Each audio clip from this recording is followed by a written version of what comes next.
Greetings, I am Jun Arthur A. Binayao, a pre-service teacher at Northern Bukidnon State College Teacher Education Program, Bachelor in Secondary in Education, major in English. Today, we are going to talk about a virtual poetry teaching. And the poem that I have chosen is the prologue of the world-famous Romeo and Juliet. And by the way, its prologue is a poem because it is a Shakespearean sonnet. Now, what is a Shakespearean sonnet?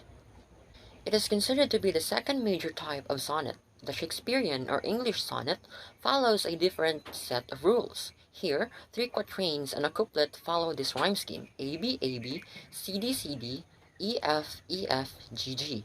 The couplet plays a pivotal role, usually arriving in the form of a conclusion, amplification, or even refutation of the previous three stanzas, often creating an epiphanic quality to the end. So, let me read it to you, because one of the ways in teaching a poetry is to read it aloud. So, I will be reading this in advance, okay? Romeo and Juliet, Act 1, Prologue. Two households, both alike in dignity, in fair Verona, where relay are seen, from ancient grudge break to new mutiny, where civil blood makes civil hands and clean. From forth the fatal loins of these two foes, a pair of star-crossed lovers take their life, whose misadventured piteous overthrows do with their death bury their parents' strife. The fearful passage of their death-marked love, and the continuance of their parents' rage, which, but their children's end, naught could remove, is now the 2 hours traffic of our stage, the which if you with patient ears attend, what here shall miss, our total shall strive to mend. So, when we are reading poem, we tend to look at our tone of voice, our diction, correct pronunciation of the words, because when we are reciting a poem, it should have a rhythm, right? So, how would I discuss a poem in a class? So, I will be following the keys, or it's about what do you know about the poem's language, its tone, why did the author wrote it, and its structure. So first, we're going to know about the author. Through talking about Romeo and Juliet, a tragedy written by William Shakespeare, an English playwright, poet, and actor. He is widely regarded as the greatest writer in the English language and the world's greatest dramatist.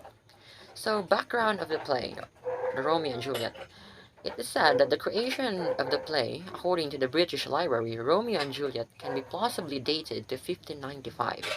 Shakespeare must have written the play between 1591 and 1596. So it is in the Elizabethan era. So its tone. So we are going to look at the language. So Romeo and Juliet was written in Old English, since it is the Elizabethan period. So the earliest date is considered to be too early because of Shakespeare's writing style in the play. So actually, if you're going to read past the prologue, then Romeo and Juliet is a type of a prose and a blank verse. So also in the tone, we get to use the reading aloud. So when we are going to teach the poem, we should always be the ones to read it aloud for the class first. So we are in reading, as I have said earlier, the tone of voice. In reading aloud, we get to hear the tone of voice, the diction, the pronunciation. But also, students could also have the time to read the poem to enable them to really to do it on their own, because that's what we are in a student-centered learning setup. Okay, so why? So if we are going to look at why it is like this, or what does the prologue means, then we get it to analyze the prologue. So if I may read again. Two households, both alike in dignity, in fair Verona, where relay are seen, from ancient grudge breaks to new mutiny, where civil blood makes civil hands and clean.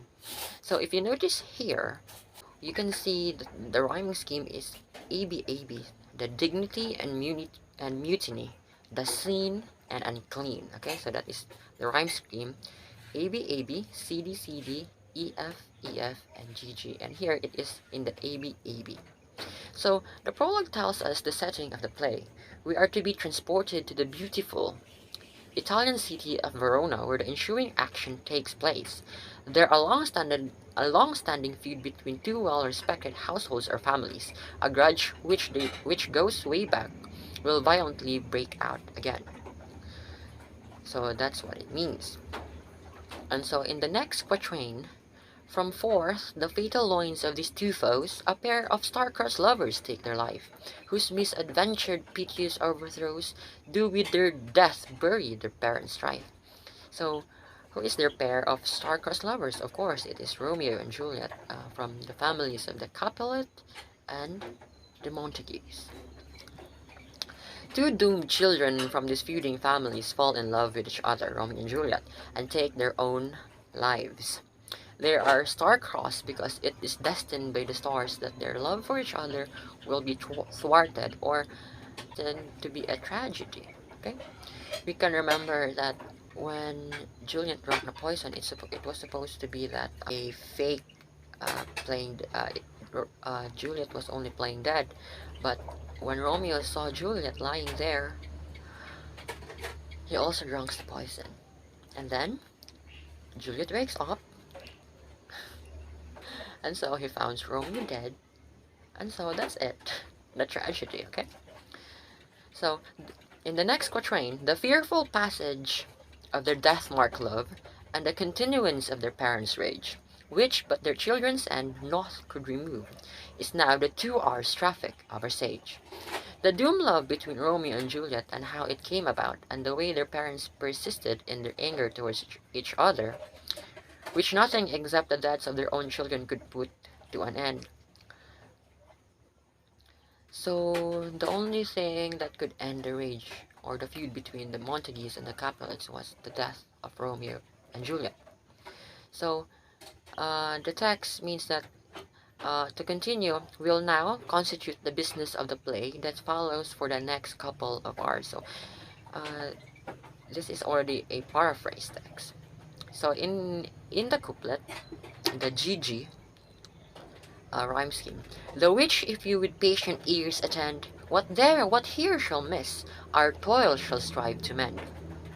So you notice that in the couplet, GG, the rhyming are the same, attend and mend. So to paraphrase this text, if you listen to the following play patiently, whatever shortcomings you as an audience may feel the following play has. So if you see something is missing or lacking, our actors will attempt to fix through their performances. So that's what it means. So we have already talked about the structure. So a Shakespearean sonnet has ABAB, CD, EF, GG rhyming scheme. It also make use of an iambic pentameter. So according to the Oxford Languages, it is a line of verse with 5 metrical feet, each consisting of one short or unstressed syllable, followed by one long or stressed syllable. For example, 2 households both alike in dignity. So if we will count, 2 households both alike in dignity. So in total, there are 10 syllables. So to better assess our students, we will going to have an activity. So here we are going to have a paraphrasing activity. So according again to Oxford Languages, paraphrasing is to express the meaning of the writer or speaker or something written or spoken using different words, especially your own words. It is to achieve a greater clarity. Since Romeo and Juliet was written in Old English, then we should translate it to the modern language. So this will be an activity for the learners. Okay. So number 3, How would we assess the students in our class? So, as I have said, we're going to have a paraphrasing activity. So, we can also have a peer-to-peer conference, or later on a teacher-to-student conference. When we talk about this, it is like a peer-to-peer review. So supposedly the students have already, or learners have already done their text paraphrasing, then they could solicit opinions on, or constructive criticism from their classmates or peers. So it will, this also is a concept of learning by doing. So now, by knowing the opinions or the criticisms of their classmates or peers, they will they will know what are they lacking in. It could be like that. So in the teacher to student conference, then we pre-service teachers, or in the future teachers, will give feedbacks on our suggestions on how to better grasp the entirety of the poem. So that would be our role.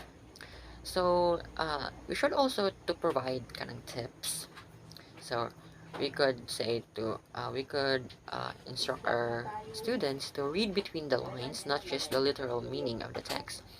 So we are going, when reading between the lines, we do not take the text literally, but if it has a figurative language, a simile, metaphor, personification, alliteration, so they need to look for those things.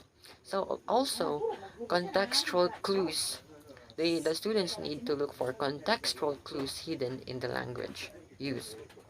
So yeah, so figurative language, as I have talked earlier. And also, they can look subject-verb agreement, because there will always be connections in the subject-verb agreement of the text. So I think that would be all, and thank you for listening. Goodbye.